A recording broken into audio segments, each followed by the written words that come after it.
I ate breakfast with Michael J. Fox, great guy, talk guitars and everything. Hey, Jimmy. Hey, Brandon. Are you doing video or just audio? Just audio. Oh, okay. Gee, too bad. I had my hair looking good and everything. No, I'm only kidding. Made you get all dolled up for nothing. Yeah, huh? you got me all dolled up for nothing. Can you hear me okay and everything? Oh, yeah, it sounds great. Oh, okay, good. How are you? I'm doing all right. How have you been? I think it's been, 3-4 months since we last spoke. Yeah, absolutely. Yeah, it's been something like that, I think. Well, we always have a new project that's coming out. That's good. That's 3 different ones within 7 months. That's a good track record. Yeah, no kidding. So that means 3 months till another House of Lords, I'm guessing. Yeah, I'm just every 3 months I'm gonna put out a new record. That would be pretty interesting. Oh, that's incredible. Yeah. So tell me about this new Demons Down record. How did the band come together? How'd you get involved? That kind of thing. I mean, it being sort of half House of Lords already, it makes sense having you involved. Yeah. Well, it's one of those, I got a call from Mario from Frontier Records, and he asked me if I wanted to he asked me if I was familiar with the supergroup projects that they do. You know what they are. They put together these musicians and they put out albums and stuff. There's a lot of them, all great ones too, that they usually come up with. And I said, sure. I'd be really into it. He didn't really tell me who was involved, except he said for me to start sending material to Alessandro Del Vecchio. He was going to be playing keyboards, producing it basically, but, also doing writing lyrics. And, so I'd be writing with him. He'd be doing the keyboard parts and whatever.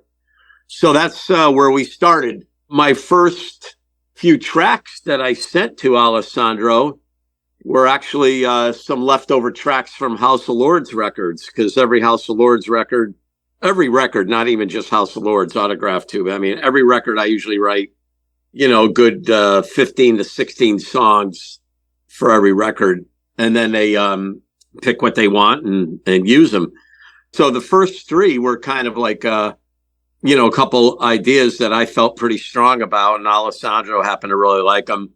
And then I started sending him other tracks that I started writing. And then I found out that Ken Mary and Chuck Wright were going to be involved with the project. And I really, really got extremely interested in it, because I've always wanted to work with Chuck and Ken.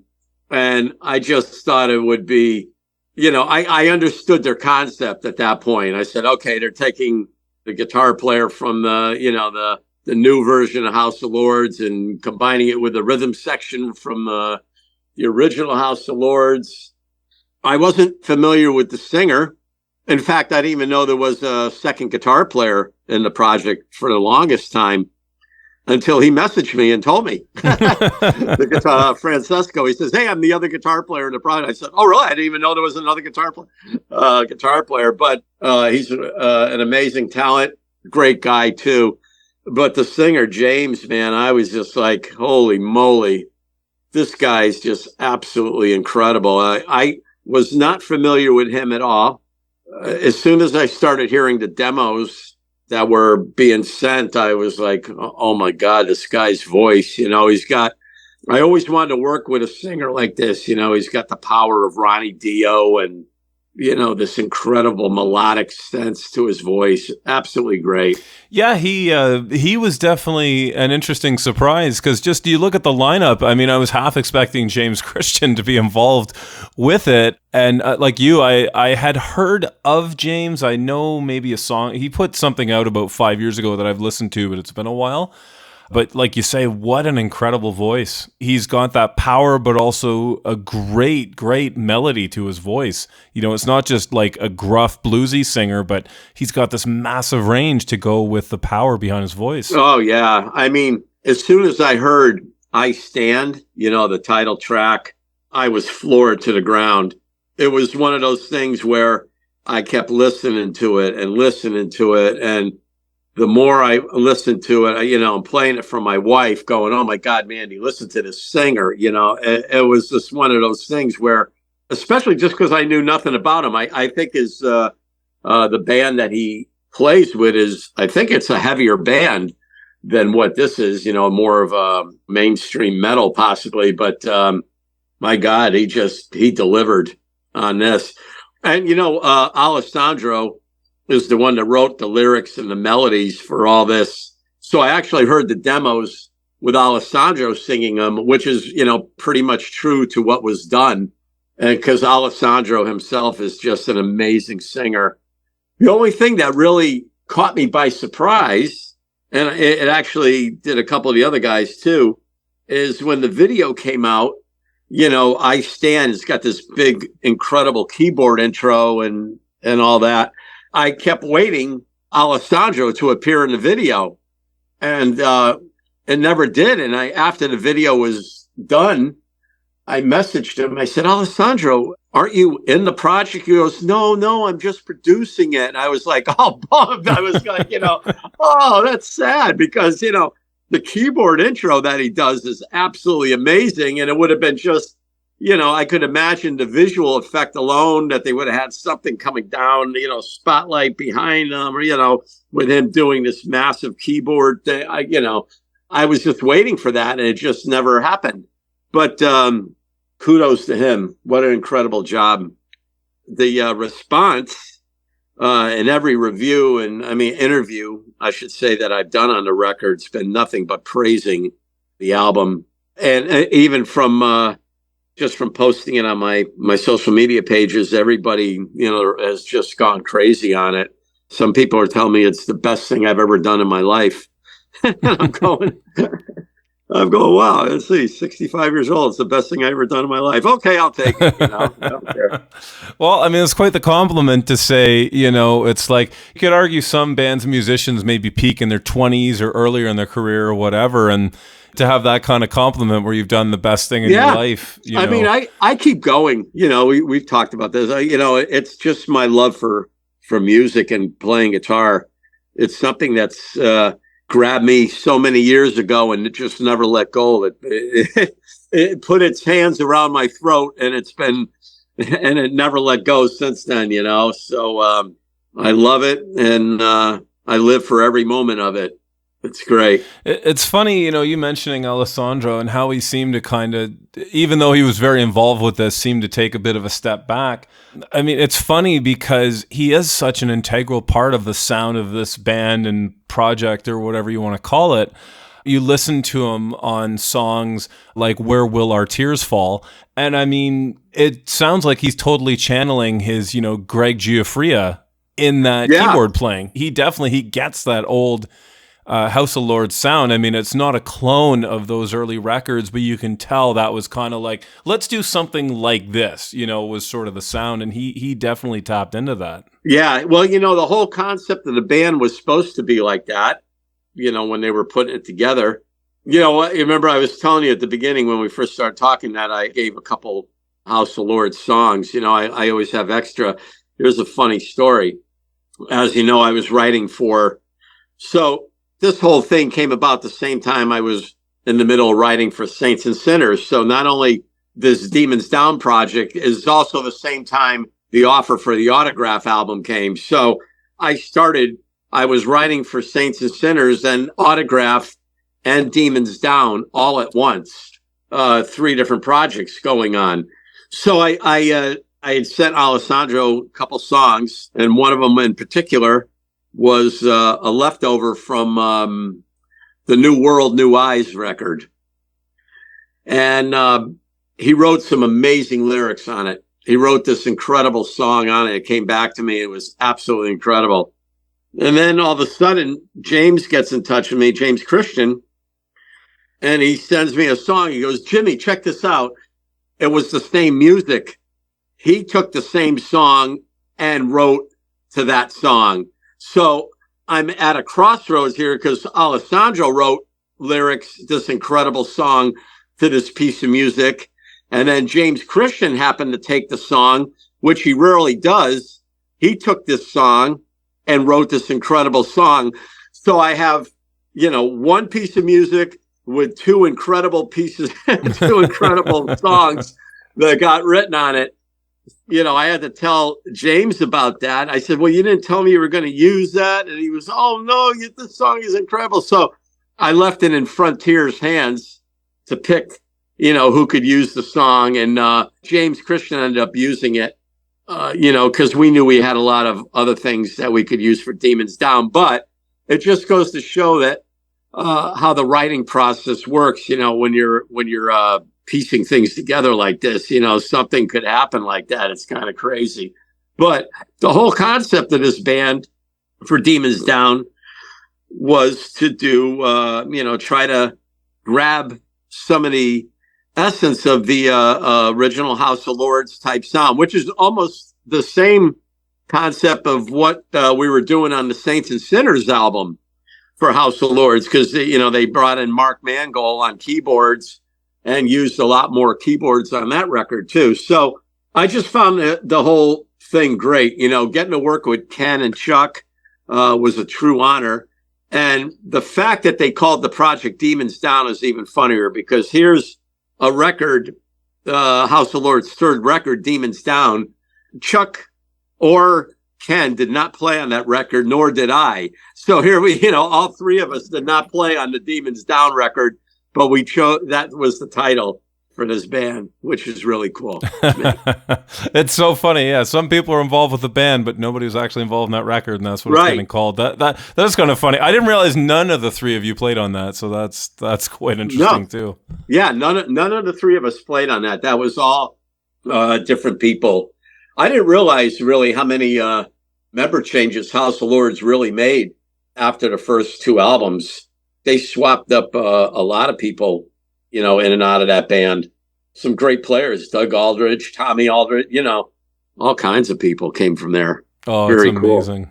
Cool. Yeah. So the last time we spoke, we touched briefly upon this, but I'd like to sort of expand on it a bit. Was your experience working with Joan Jett and the movie The Light of Day? Oh yeah. How did Join Forces come to be a part of that film? And as the backing band, I think you guys were called the Hunts, if I'm not mistaken. Yeah, the Hunts. Join Forces. Someone that worked at Joan Jett's management company was starting his own management on the side. He partnered up with a gentleman that owned a fleet of tour buses, and he discovered Join Forces and wanted to take us on. We only had a 3-song cassette at the time. Next thing you know, we're out on the road with Joan Jett. We're doing an East Coast tour. Here we are, just kids. Well, I mean, we were in our 20s, but I consider that kids. And we have our own tour bus, not making a dime of money except $10 a day, but to eat. But we didn't care. We had a tour bus. And our bus was the party bus. Joan's crew and a lot of other, and Joan's band even came on the bus, and left Joan to her own bus. It was great. We had the time of our life back then. So we did a whole East Coast tour with Joan. When we got back, we heard that Joan was going to be cast in a movie with Michael J. Fox, and they needed a rock band for the movie. So we still had to send photos in and stuff, even though we just got off tour with her. But the guy selected us, the producer. And next thing you know, we're being flown to Chicago, and we start filming our scene for Light of Day. It was absolutely incredible. I can't even begin to tell you how cool a movie set is, really, really different. So for that, how was it? Because I think you guys are just in 1 or 2 scenes, in that film. Yeah, a couple of the guys were in one extra scene, but the band, Join Forces, was in the one main scene. So the whole concept is we're the badass band. Joan is in a band with her brother, Michael J. Fox, wants to lead that to play heavier music, further her career, whatever, because we were a bigger band. She joins us, and the scene that you see us is where it was her on stage with us, and Michael comes into the room, into the club, and sees her up on stage with us. It was incredible. We were down. We had to be in the makeup trailer at 4 a.m. Oh, geez. You getting all made up. They wanted us to look kind of like a, a little bit like a Kiss type thing, I guess. I was pale white back then, but they even put other makeup on me to make me even more pale white. And then, I ate breakfast with Michael J. Fox, great guy, taught guitars and everything. And we filmed our scene. We started pretty early. We filmed it without an audience, full makeup.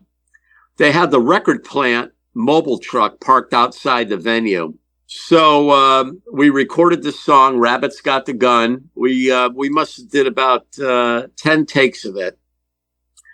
And then we took a break. They picked, they listened to all 10 takes and then decided which one they wanted to use. And then they let all the extras in. And that's the scene you see all the people that found out a movie was being made. They let them in. Then we had to perform the song coming through the PA really, really loud, which is not how you would do it nowadays, but that's how we did it back then. And what was kind of strange is even though I kind of played it the same, I never play anything the same, exactly the same twice. So while the song is playing, I'm trying to listen to what I'm doing on guitar so my hands will look like I'm playing on the neck, what you hear, and see, because nothing makes me more insane than to watch a video and you hear some guy playing way up high on the neck and his hand is all the way down at the bottom of the neck. He's not even trying, Oh, for sure. You think of how many TV shows through the years where the actor doesn't know how to play guitar. And, as a guitar player, you're watching and going, that's not right at all. Yeah, it's not right at all. His hands aren't even close. And, at least try, to make it look like it. So I was concentrating on that. And we had some funny takes. We did a few of them where Joan and I were swinging guitar. Joan and I got along so well. We became really good friends through this. We had this one scene where, of course, I'm left-handed, so I was to her right. So my guitar neck was out and hers was out in the other direction. So we're swinging our guitars in towards each other. So we're doing this thing, swinging back and forth. And we went too far. And we both collided guitars at the same time. And, I didn't know if Joan was going to be mad, but she started laughing so hard. And I was going, oh, thank God, because that could have went really bad in a different direction. But she laughed so hard. We had a good time. So, the experience doing that was great. I remember when the movie came out, I actually went to a drive-in theater with a bunch of friends. I remember when that scene came up, I stood up in the middle of the theater. All my friends were going mental. It was one of these crazy things. But yeah, great experience. Something I'll never forget. Yeah, and Joan, from that point, always was very, very kind to me every time I've seen her afterwards. She's probably one of the nicest people I've ever met in my life. I appreciate the time that I've had with her. I really have. It's been great. Oh, that's amazing. So for quite a few years, you were involved with doing music for WWE. Who are some wrestlers that you played on? I know one was The Miz, but I'm not sure about too many others. Yeah, I know The Miz. I remember this one guy that they had for a while. I guess he was supposed to be William Regal's nephew. He was supposed to be a bit off, not all there. He went by the name Eugene. So that, to me, I remember that was one of them. I know I redid. I played on something for Generation X. I redid that. The woman's Melina, the woman's champion. There was they were called M&M. When they first came out, she took over. She became the women's champion. And then I also did Diva Search. I also played on pay-per-view events for them. Oh, so did you do like WrestleMania or SummerSlam or anything like that? Yeah, I think I did a SummerSlam. Well, one of the pay-per-view events I did, whether it was a SummerSlam or one of those other big ones, But yeah, it was a big one. I played on one of their theme. But I did a lot of tag team champions. There was a bunch that were on Smackdown as well. So I wish I had the papers, because every time I had to sign a check, I got to keep the bottom of the check, but it didn't say what wrestler I did. I know the first one I did was for Edge. I did something for Edge, and I don't think it got used until later on. But that was one of the first things I did. I started doing tracks for them about 2006. And then I did something all the way up to about 2015 was one of the last ones that I did. Oh, wow. So you did this until fairly recently then. Yeah. I went down there a real lot. It was a really good run with them. I would probably still be doing stuff for them if they hadn't let the original producer go. They changed hands for some reason. Jim Johnston was there ever since the 80s. Oh, that's a theme I did. I redid the Hearts theme. Oh, really? It was originally Bret the Hitman's Hearts theme. I redid that. I played a new version of it, and Natalia Hart still uses it when she comes out. That's crazy. All these years later, still getting to hear your music on there, right? Yeah, it is. It's really, really cool. I mean, I used to hear it every week. There were so many wrestlers that came and went. One of them that I really liked was from this guy. Sometimes they really try to push him and they just don't take off. There was this real bad dude. His name was Snitsky. They were using him.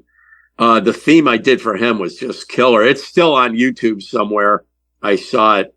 There was another one, Palermo or something like that. I think his name is. He had something even to do with the car show, one of the car shows that's on Netflix or something. But I remember him. His theme is still on there. So yeah, I've got a decent amount. But the Miz's original theme, that one is killer. If you find that, you'll know it's me. I start off with this wild two-handed tapping thing sequence that is pretty crazy, and the song's an up-tempo song. So I think that one I've heard, because I sought out a couple tracks that you played on, and I'm pretty sure I've heard that one. Yeah, it's definitely good. They actually released the Edge song that I did too. I saw that's on there now. So I don't know how these people are getting them, but it's great that all these things that I performed on are actually showing up all over YouTube. I wish I could get them all, because I'd love to. I did a lot of them, considering I just went through all my old pay stubs from the WWE the other day. I think there was over 20. So I know I played on at least 20 different wrestlers' entrance music. Because usually for that, you'd get a call like the morning of and be like, we need a guitar player here now to play on a song for tonight or something. Yeah, right? that's how it goes. They would call me on, I'd usually get a call Monday or Tuesday, whatever day Smackdown is. Smackdown, they changed. It was on Friday, then they moved it to Tuesday or the opposite. But I usually get a call on Monday. They say, hey, can you get down here? And the answer was always yes. So I got for wrestling, yes, please. Yeah, well, I set my whole life up, just for things like this. So I got down there, and it's all business right away when you're working with them. The Jim would bring me into the studio. The recording studio was the biggest thing you've ever seen. I mean, it had every amazing piece of gear you could ever want. Money was not an object with the WWE, so they had the best of the best. The console went all the way around the whole room, which was insane. But so when he'd get me into the room, and I'd be, taking my guitar out of the case, and he's playing me the track, and he's saying, okay, this is what you got to do. I want you to do this. And, I don't even have the guitar tuned yet. And he's telling me everything, because everything has to happen really fast.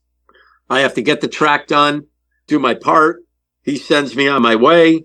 And then he's got to, produce it, mix it, do whatever he's got to do to it, then sends it out to wherever Raw happens to be airing that night. It's just, it was a great system. and really, really cool to do. That's amazing. Yeah, especially to have that kind of experience. It's so funny, to go in, play on a song, and have no idea what it's going to be used for most of the time. Yeah. Until it somehow surfaces later in your life, and you're like, oh yeah, I vaguely remember doing that. I have to say, one of the coolest things is, getting back home and, turning on Monday Night Raw, and all of a sudden you hear yourself playing over the TV, and knowing that millions of people are listening to you play guitar right at that very moment. That was quite the experience. And also, whenever they came around, they used to give me tickets to go see the events live. And, just getting to sit in the arena, and then all of a sudden you hear your guitar, blasting through the speakers there. That was such a trip, man. I'll never forget that. That was just the coolest thing.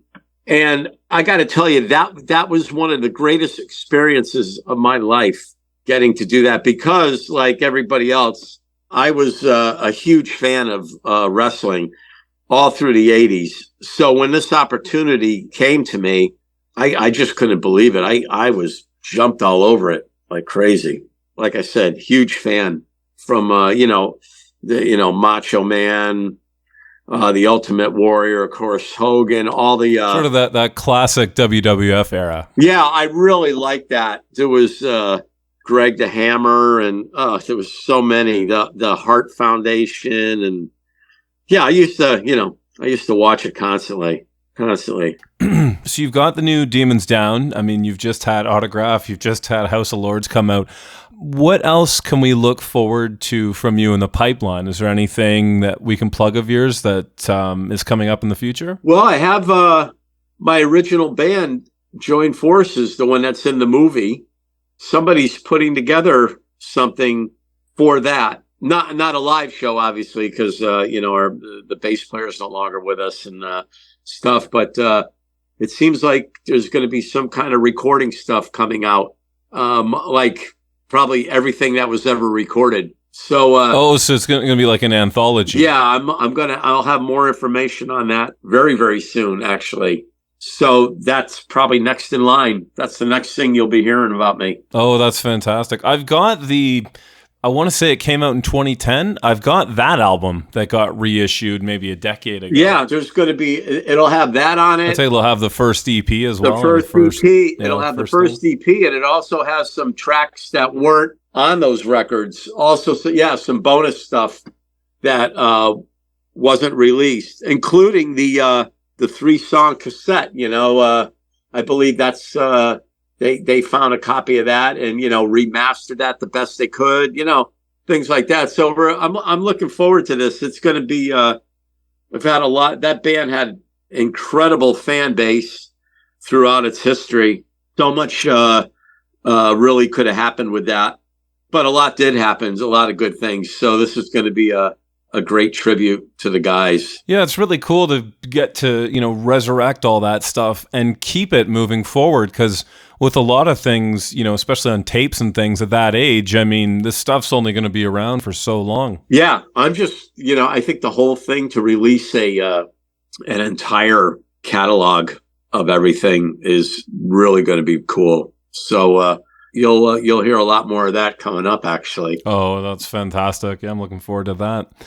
Well, Jimmy, I want to thank you so much for taking the time out to do this interview. And anytime, my friend. I've got to say, the new Demons Down. I've as soon as I heard that first single, I just went, nope, I got to get Jimmy or someone from the band. I got to hear about this record. So, based on how the reception's been, I mean, I'm hoping Frontier says that's great. Let's do another 5 more of these or something. Because honestly, it's so fantastic. I have a feeling that we're definitely going to be doing a follow-up record for this. I'm a little sick. I'm sorry for sounding hoarse and everything with you today. No, honestly, you sound fine. That sounds no problem at all. All right, good. Yeah, no, I love this record. So, the plan is to do another one. let's keep to the plan. Yeah. Everybody go buy it. We need this to do extremely well so we get, 1, 2, 3 more records out of you guys. Absolutely. Well, best of luck with the new record. And yeah, looking forward to chatting in the future. All right. Sounds good. Stay in touch, please. All right. Thanks, Jimmy. Have a good one. Yep. Bye-bye.